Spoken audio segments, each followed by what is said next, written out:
بسم اللہ الرحمن الرحیم۔ ایک بار پیارے نبی رسول اللہ صلی اللہ علیہ وآلہ وسلم مسجد نبوی میں تشریف لائے، اور جس مسجد نبوی کے سامنے ہی حضرت بی بی فاطمہ اور حضرت علی کا گھر تھا۔ پیارے نبی مسجد میں بیٹھے تھے۔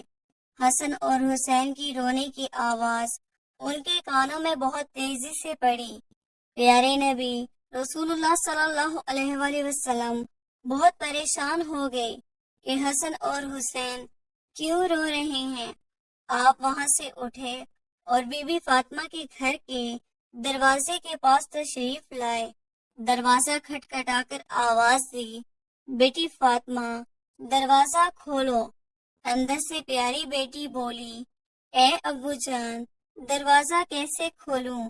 میرے پاس اتنی بڑی چادر نہیں ہے کہ اپنے اوپر اوڑھ لوں۔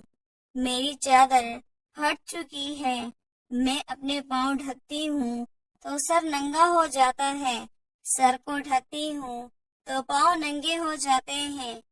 پیارے نبی نے جب یہ سنا تو اپنی چادر دیوار کے اوپر پھینک دی۔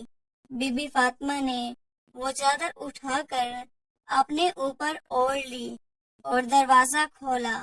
سرکار دو عالم نے اپنی بیٹی کے چہرے کی طرف دیکھا تو آپ بہت ہی پریشان ہو گئے، کیونکہ بی بی فاطمہ کا چہرہ بالکل پیلا ہو چکا تھا، آنکھوں کا رنگ کالا ہو چکا تھا اور بہت ہی کمزور نظر آ رہی تھی۔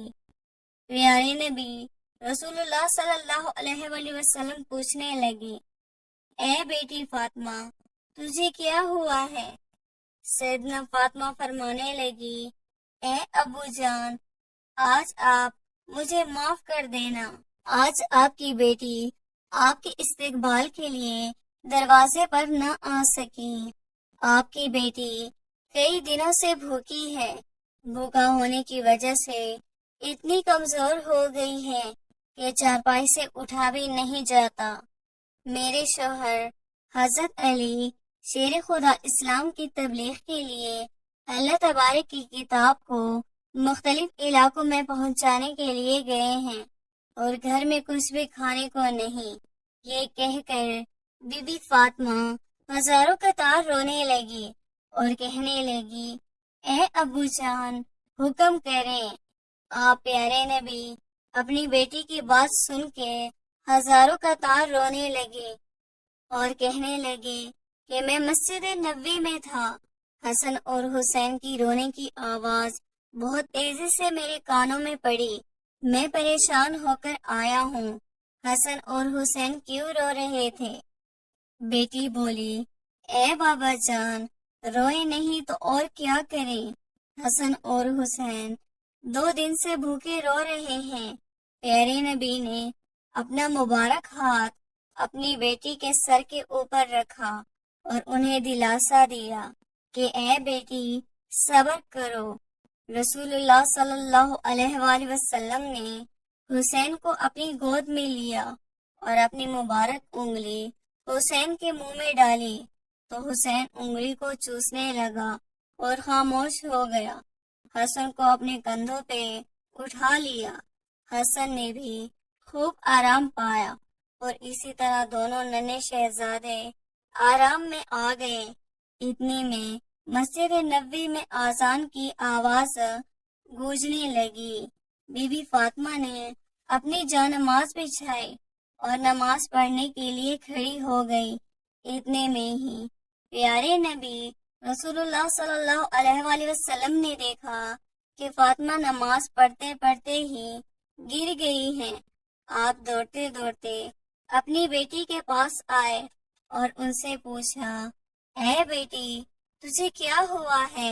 یہ سن کر بی بی فاطمہ ہزاروں قطار رونے لگی اور کہنے لگی، اے بابا جان آج آپ کی بیٹی کا 4تھے دن کا واقعہ ہے، یعنی کہ بی بی فاطمہ 4 دن سے بھوکی تھی، کچھ بھی نہ کھایا، ایک کھجور کا دانہ بھی نہیں کھایا ہے، اس لیے کمزوری کی وجہ سے میں گر گئی ہوں۔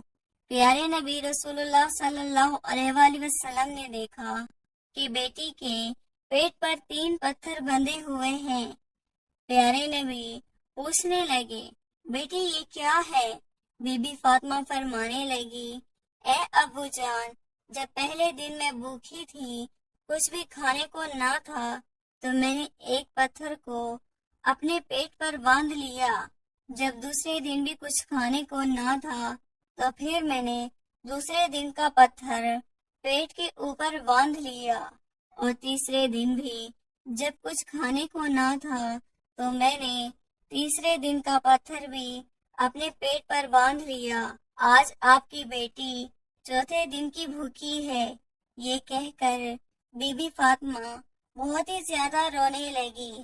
پیارے نبی فرمانے لگے، اے فاطمہ، اپنی جانماز کا پلہ اٹھاؤ۔ جب بی بی فاطمہ نے جانماز کا پلہ اٹھایا تو مصلی کے نیچے ہزاروں قطار سونے کا ڈھیر لگا ہوا تھا۔ پیارے نبی فرمانے لگے، فاطمہ بیٹی، یہاں سے تمہیں جتنا سونا چاہیے اٹھا لو، لیکن یاد رکھنا قیامت کے دن تمہیں اس کا حساب دینا ہوگا۔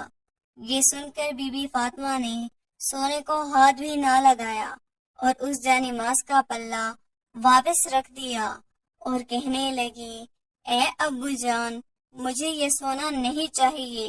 پیارے نبی نے جب یہ دیکھا تو فاطمہ کو گلے سے لگایا اور کہنے لگا، اے فاطمہ، تیرا یہ صبر قیامت والے دن تک یاد رکھا جائے گا۔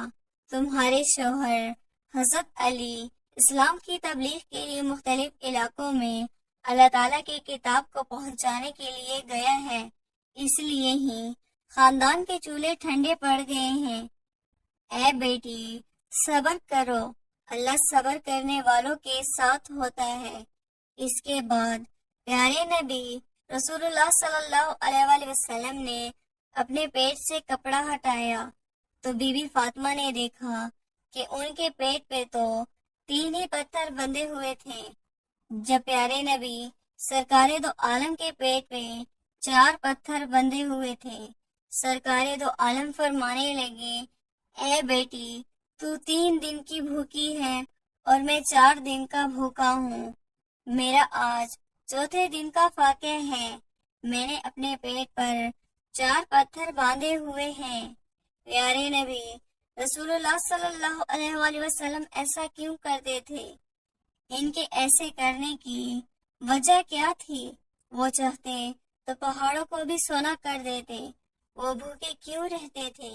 کیونکہ ان کی امت غریبی کی وجہ سے اپنے ایمان کا سودا نہ کرے، کہ اس کی امت یہ نہ کہے کہ ہمارے نبی نے تو شان و شوکت سے زندگی گزاری ہے اور ہم غربت میں رہیں۔